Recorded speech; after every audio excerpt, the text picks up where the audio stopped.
Hello everyone, I am Priyanka Soni and I welcome you all for today's lecture that is based on elements of machine instruction.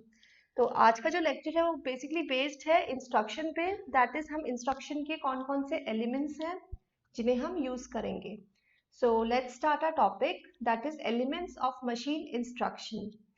देखिए, आज इस lecture में जो हम cover करेंगे वो है दो topics, that is machine instruction characteristics and the second one is elements of a machine instruction, right? So two topics that I will cover in today's lecture is machine instruction, that is what do you mean by machine instruction, and second one is what are the elements that we will use while defining an instruction. So let's start. The first one is machine instruction characteristics. See, first of all, we need to know that what do we mean by machine instruction, right? So, machine instruction basically होता क्या है, या फिर हम machine instruction को क्या और कह सकते हैं, computer instructions. So, या तो हम बात करते हैं machine instructions की या फिर हम बात करेंगे computer instructions की. Both these are same. तो देखिए, first of all, instructions. Instructions, as we all know, that what do you mean by instruction? For example, मैंने लिखा that int a comma b, right? When I write int a comma b, it means it is an instruction, that is a and b are the two variables that will hold an integer value, right? So int ab is an instruction that specifies that a and b are the variables which holds integer values. So if we talk about instructions or machine instructions, then machine instructions basically वो instructions हैं that are used to perform a particular task, right? So machine instructions basically वो instructions हैं जो किसी एक particular task को perform करेंगे. और ये जो instruction है वो किस coding में होगा? Binary coding में, means उस coding में that is understood by the processor. So this is called machine instruction or computer instruction. अब देखिए, so machine instructions are commands or programs that are written in a machine code of a machine that processor can recognize and execute. ठीक है, जो processor है वो जो processor है means only machine language is understandable bye the processor. ठीक है, जो प्रोसेसर है वो सिर्फ और सिर्फ बाइनरी लैंग्वेज को रीड करेगा. तो इस केस में क्या होगा, हमारा जो भी इंस्ट्रक्शंस है जो यूजर इनपुट करेगा वो फर्स्ट ऑफ ऑल कन्वर्ट होगा मशीन कोड में, and then that code is understood by the processor. जब प्रोसेसर ने वो रीड किया, then the processor will know that what type of operation is to be performed. So this was the definition of machine instructions. Means instructions are inputted by the user. User एक instruction input करेगा, उस instruction को encode किया जाएगा in machine code, and that instruction after converting in machine code is understandable by the processor, and after that processor will execute the instruction. तो ये था machine instruction, जिसे हम और कह सकते हैं कंप्यूटर इंस्ट्रक्शन. अब देखिए, नेक्स्ट अगर हम बात करते हैं तो वो है processor instruction set. Now what do you mean bye processor instruction set? Means instruction set, it will contain multiple instructions, right? So this is known as instruction set. Instruction set, it means it will contain multiple instructions that will be executed by the processor. देखिए, the collection of different instructions that the processor can execute is referred to as the processor's instruction set, right? So first of all, we have defined that what do you mean by machine instructions, and secondly processor instruction set. अब देखिए, अगर हम बात करते हैं instruction की, ठीक है, इंस्ट्रक्शन बेसिकली क्या होगा, सेट ऑफ बिट्स होगा. अगर जब हम बात करते हैं इंस्ट्रक्शन की, इंस्ट्रक्शन क्या होगा, set of bits. Instruction is a set of bits. For example, अगर हम बात करते हैं सिस्टम के कंपोनेंट्स, राइट? जब मैंने बात किए थे सिस्टम के कंपोनेंट्स, तो इसके 4 बेसिक कंपोनेंट्स थे: input component, output component, processor and memory. ठीक है, तो ये 4 कंपोनेंट्स थे सिस्टम के।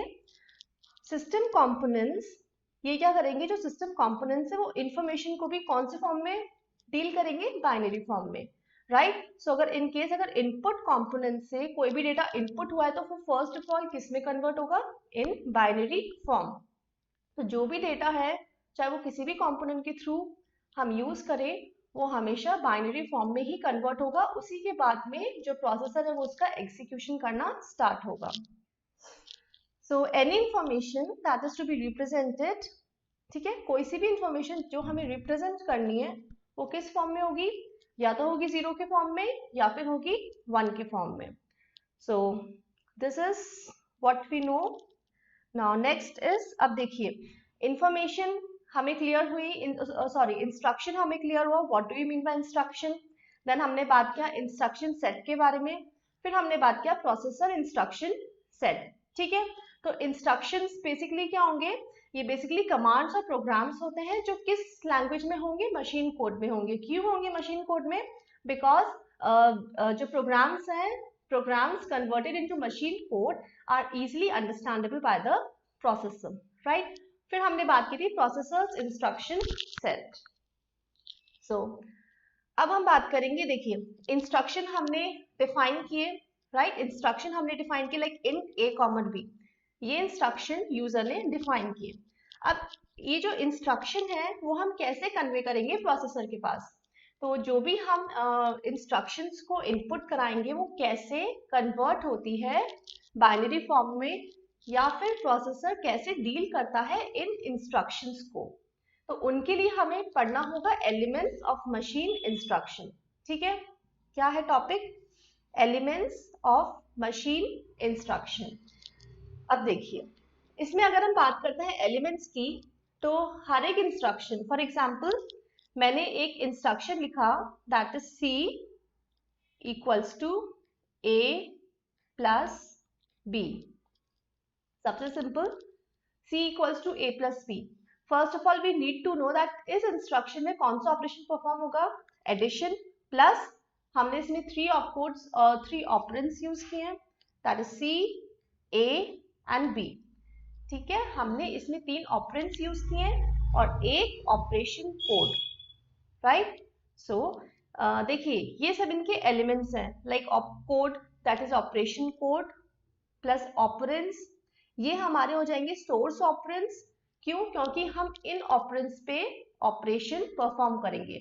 सो A and B are called source operands while C is called result operand, right। So we have 3 operands in this instruction, that is C, A and B, where A and B are used as source operand and C is used as result operand। ठीक है, तो इन्हें हम overall क्या कहेंगे, elements of machine instruction. एक instruction को represent करने के लिए हम कौन कौन से एलिमेंट्स यूज करेंगे। सो each instruction must contain the information required by the processor for execution, right। so हर एक इंस्ट्रक्शन की अगर हम बात करते हैं तो उसमें कुछ इंफॉर्मेशन ऐसी होगी जिसे प्रोसेसर आइडेंटिफाई करेगा कि हाँ इस इंस्ट्रक्शन में उसे ये ऑपरेशन परफॉर्म करना है। क्लियर। अगर हम बात करते हैं इनके एलिमेंट्स की, तो देखिए फर्स्ट ऑफ ऑल जो एलिमेंट हम यूज करेंगे वो है ऑपरेशन कोड, जिसे हम कहते हैं opcode, right. First one is operation code, second one is source operand reference, right। source operand reference, reference specify क्या करेगा, address, right। reference specify करेगा address। फिर हम बात करते हैं result operand reference की, और last next instruction reference। यहाँ पे जो reference है वो location को specify करेंगे। तो हम start करते हैं discussion of elements that we use in machine instruction। First of all हम बात करते हैं ऑपरेशन कोड की। देखिए जब हम बात करते हैं ऑपरेशन कोड की तो हम इसे बेसिकली क्या बोल सकते हैं, सेट ऑफ बिट्स। ठीक है, ऑपकोड को ऑपरेशन कोड या फिर ऑपकोड को हम क्या कह सकते हैं, set of bits. Set of bits ये क्या स्पेसिफाई करेगा कि हमें कौन सा ऑपरेशन परफॉर्म करना है। Operation code basically set of bits होता है जो ये रिप्रेजेंट करता है कि कौन सा ऑपरेशन परफॉर्म करना है, that is which operation is to be performed. Operation code क्या स्पेसिफाई करता है कि हमें कौन सा ऑपरेशन परफॉर्म करना है। अब देखिए इसमें क्या होगा, हम किन किन ऑपरेशंस के लिए ऑपकोड लिख सकते हैं, है ना, क्योंकि हमें ऑपरेशन तो परफॉर्म करना है, पर इसमें हमें ये भी स्पेसिफाई करना होगा कि हम इसमें कौन कौन से ऑपरेशंस हैं जिनके लिए हम ऑपकोड लिख सकते हैं। फॉर एग्जांपल एडिशन के लिए हम ऑपकोड क्या यूज करेंगे, ऐड। सब्ट्रैक्शन के लिए SUB। किसी भी वैल्यू को लोड करना है किसी भी मेमोरी लोकेशन से तो हम क्या यूज करेंगे, LOAD। सो ये सारे ऑपकोड्स हैं। तो देखिए हम कौन कौन से ऑपरेशंस के लिए ऑपकोड यूज करेंगे। फर्स्ट है अरिथमेटिक एंड लॉजिक ऑपरेशंस। अब देखिए जब हम बात करते हैं arithmetic and logic operations, means arithmetic means इसमें सारे अरिथमेटिक ऑपरेशंस इंक्लूड होंगे, प्लस लॉजिक में जितने भी जो लाइक बिटवाइज कंपैरिजन, ये जो ऑपरेशंस है वो इनमें कवर होंगे। नेक्स्ट है movement of data between two registers. जब भी हमें किसी डेटा को मूव करना है फॉर मैनिपुलेशन, तो जो डेटा है वो मूव होगा। अब देखिए डेटा किस किस के बीच में मूव हो सकता है, या तो वो हो सकता है रजिस्टर्स, ठीक है, या तो हमारे पास दो रजिस्टर्स गिवन है and we need to move data among these two registers, या फिर हम बात करते हैं मेमोरी लोकेशन, किसी एक मेमोरी लोकेशन से हमें डेटा को रीड या राइट करना है किसी अनदर मेमोरी लोकेशन पे, या फिर हम डेटा को मूव कर सकते हैं between memory location and registers, right. So ये तीन थे हमारे पास movement of data. First one is for ALU operations, then movement of data between registers, between memory and between memory and registers. And fifth one is input output operations. Input output operations means input device से हमें कुछ data read करना है plus output device को हमें कुछ data display करवाना है। और लास्ट है कंट्रोल ऑपरेशंस, राइट। सो ये कुछ ऑपकोड्स थे हम जहां जहां यूज कर सकते हैं। कंट्रोल ऑपरेशंस मींस लाइक देखिए कंट्रोल ऑपरेशंस बेसिकली वो ऑपरेशंस है जहां हमें कुछ जो एग्जीक्यूशन है उसे कंट्रोल करना है, ठीक है।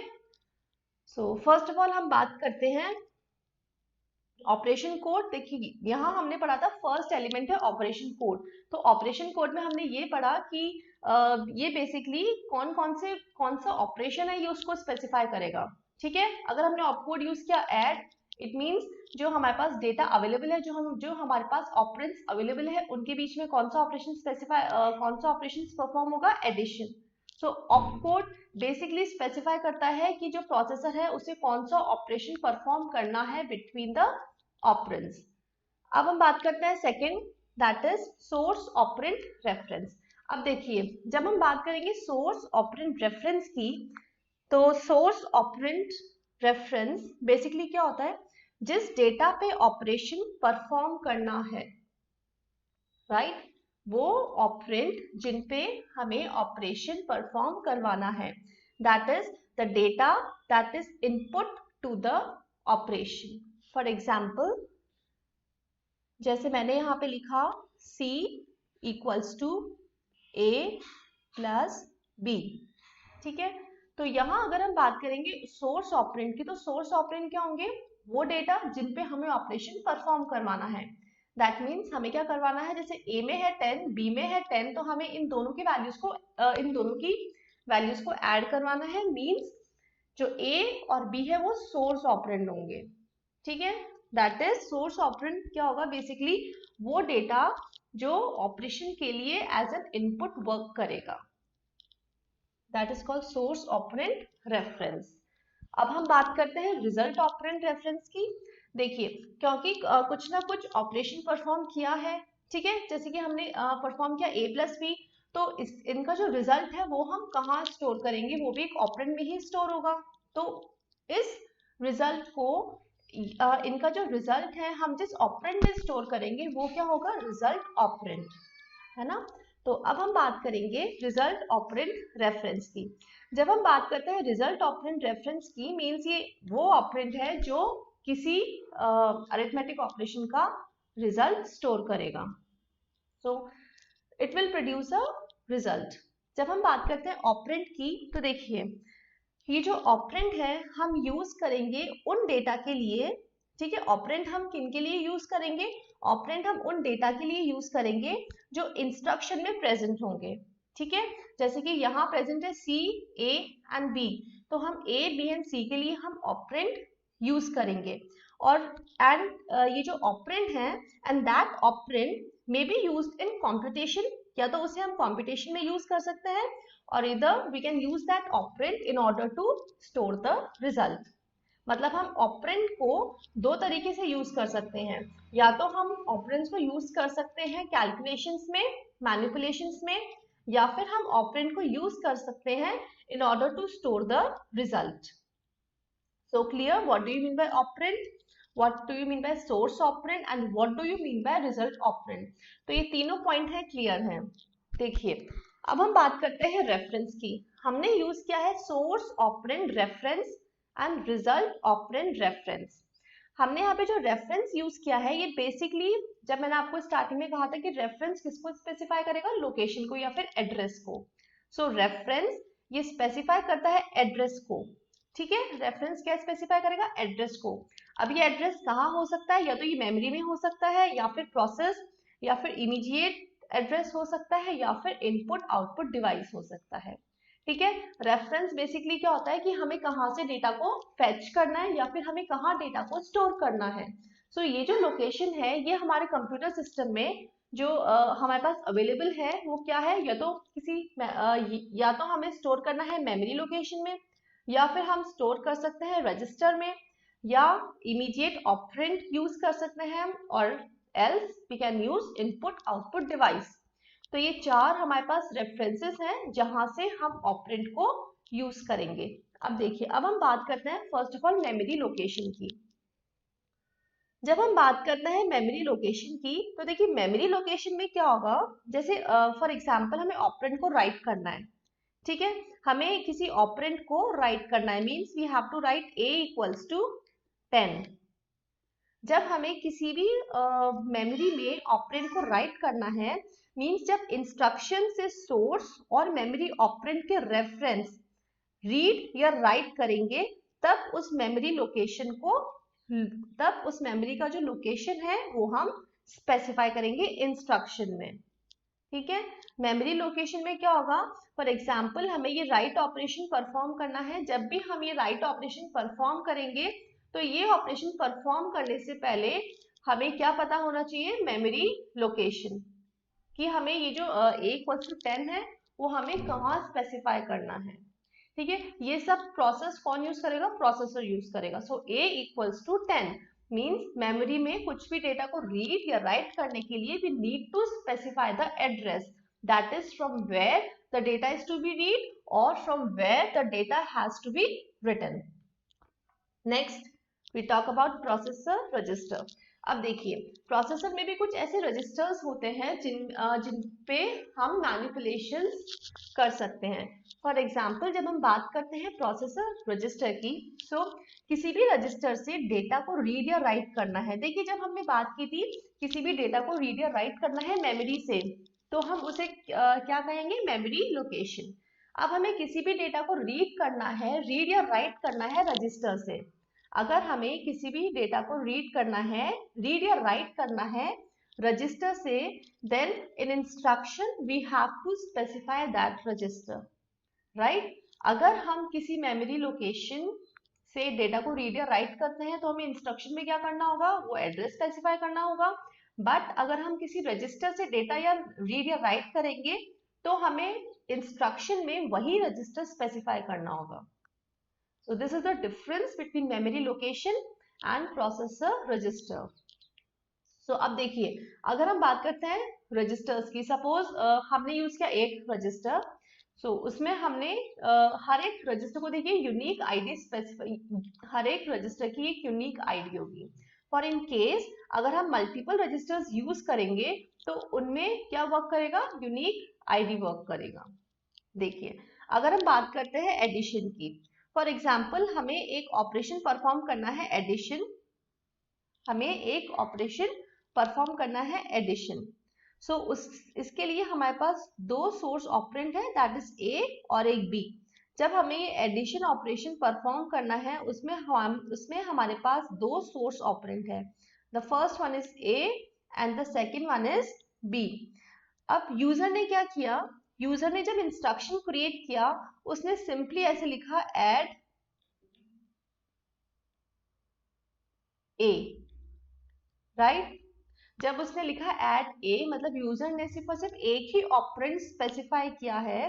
तो इसमें क्या होगा, जो प्रोसेस है वो, जो प्रोसेसर है उसे ये पता होगा कि जो जब एडिशन है तो उसमें उसको दो ऑपरेंड चाहिए। जब यूजर ने एक ही ऑपरेंड दिया है इट मींस जो सेकंड वाला ऑपरेंड है वो प्रोसेसर रजिस्टर से उसे वैल्यू को रीड करना है। ठीक है, देखिए जब एडिशन ऑपरेशन जब भी परफॉर्म होगा वो हमेशा दो ऑपरेंड में परफॉर्म होगा। ठीक है, सोर्स ऑपरेंड हमारे पास कितने सोर्स ऑपरेंड की रिक्वायरमेंट होगी, टू सोर्स ऑपरेंड की रिक्वायरमेंट होगी, that is A and B.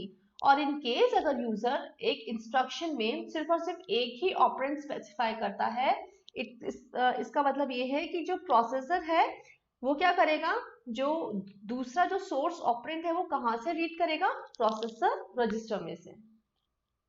Clear? So the second source operand, the processor will read the second source operand from the processor register. अब हम बात करते हैं इमीडिएट ऑपरेंड की। जब हम बात करते हैं इमीडिएट ऑपरेंड की तो देखिए इसमें क्या होगा, इसमें एग्जैक्टली वही डेटा गिवन होगा इंस्ट्रक्शन में जो हमें यूज करना है। फॉर एग्जाम्पल इमीडिएट ऑपरेंड का मतलब ये है कि अगर हमें एडिशन परफॉर्म करना है तो हम सिंपली क्या लिखेंगे, 10 + 20। ठीक है, ये हमने लिखा 10 + 20। और मशीन लैंग्वेज में ये कैसे लिखा जाएगा, ऐड, क्योंकि इसमें हम निमोनिक्स यूज करेंगे, ऐड 10 and 20। सो इन्हें हम कहेंगे इमीडिएट ऑपरेंड। सो इसमें क्या होगा, इंस्ट्रक्शन में वही डेटा गिवन होगा जिन पे हमें ऑपरेशन परफॉर्म करना है। सो ये था हमारा इमीडिएट ऑपरेंड। अब हम बात करते हैं इनपुट आउटपुट डिवाइस की। अब देखिए जब इनपुट आउटपुट डिवाइस से हमें कुछ भी डेटा रीड या राइट करना है तो हम क्या करेंगे, जो इंस्ट्रक्शन है हम उसमें वो स्पेसिफाई करेंगे जहां से हमें इंस्ट्रक्शन को रीड करना है, जहां से हमें डेटा को रीड करना है। सो इनपुट आउटपुट डिवाइस में अगर हमें जैसे कोई आउटपुट डिवाइस है हमें वहां से डेटा को रीड करना है तो हमें वही डिवाइस इंस्ट्रक्शन में मेंशन करना होगा। ठीक है, सो ये था input output device, that is the instruction must specify the input output module and device for the operation. So ये था हमारे पास ऑपरेंड कि हम ऑपरेंड के रेफरेंसेस कैसे यूज कर सकते हैं। अगर हमें यूज करना है मेमोरी लोकेशन यूज करना है तो इंस्ट्रक्शन में हम क्या स्पेसिफाई करेंगे, मेमोरी लोकेशन को स्पेसिफाई करेंगे। अगर हमें यूज करना है प्रोसेसर रजिस्टर तो इसमें हम क्या करेंगे, रजिस्टर यूज करेंगे जो हमने इंस्ट्रक्शन, देखिए जो प्रोसेसर है उसके पास में कुछ रजिस्टर्स हैं।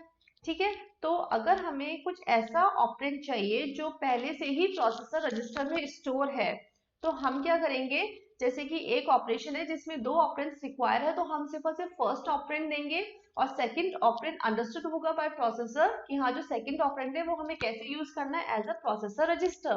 Then the third one is immediate operand. इसमें क्या होगा, हम सिर्फ वही डेटा वही ओरिजिनल डेटा स्पेसिफाई करेंगे जिन पे हमें ऑपरेशन को परफॉर्म करना है। And the last one is input output device. इसका मतलब ये है कि जो इंस्ट्रक्शन में हमें जहां जिस डिवाइस से हमें डेटा को रीड करना है हम वो डिवाइस यहाँ पे मेंशन करेंगे।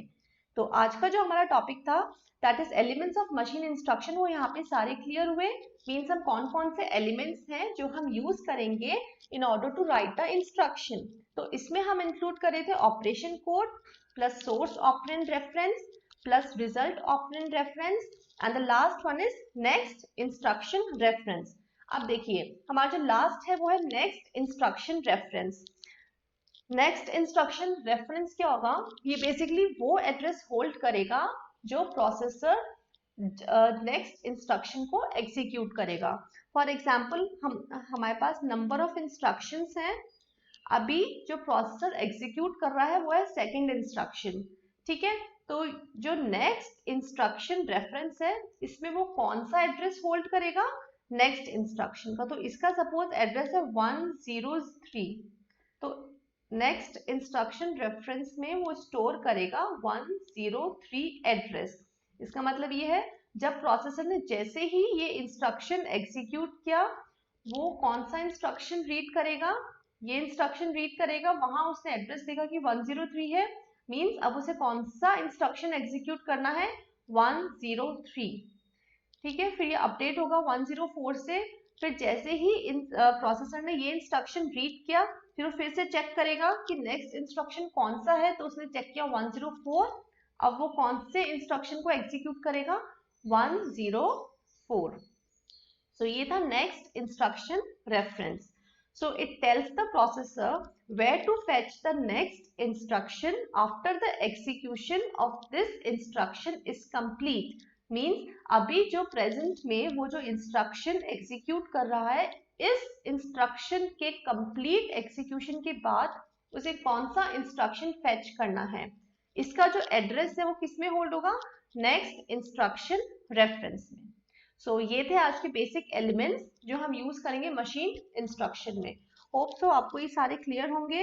So thank you so much for watching.